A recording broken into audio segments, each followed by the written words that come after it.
काशी एक ऐसी जगह जहाँ पे खुद से लोग मरने के लिए आते हैं। मगर ऐसा क्यों है? तो चलिए जानते हैं इसके पीछे की एक इंटरेस्टिंग स्टोरी। तो स्टोरी शुरू होती है राजा हरिश्चंद्र घाट से, जहाँ पे राजा हरिश्चंद्र ने अपने बीवी और बच्चों को व्यापारी के पास छोड़कर काम किया था। जब उनके सत्य की परीक्षा ऋषि विश्वामित्र ने ली थी और उनका सारा राजपाट दान में ले लिया था, और फिर दान संकला के रूप में जब उन्होंने उनसे भोज मांगा, तब उन्होंने अपनी बीवी और बच्चों को यहाँ पे रखकर काम किया था।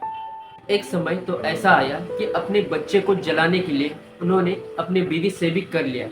साड़ी का आंचल फाड़ कर दिया रानी तानामती ने, तब जाके उन्हें अग्नि मिली। मगर जैसे ही वो आग लगाने के लिए जाते हैं, ऋषि विश्वामित्र प्रकट हो जाते हैं और कहते हैं, राजन, ये तुम्हारे सत्य की परीक्षा थी जिसमें तुम सफल हुए।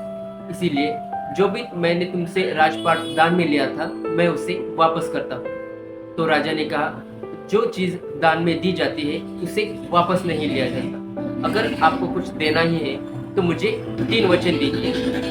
पहला वचन, जैसी परीक्षा ली मेरे सत्य की, वैसे ही संसार में आज के बाद किसी की मत लेना। दूसरा वचन, मेरे पुत्र को जीवन दान दो जिसकी अकारण ही मृत्यु हुई थी।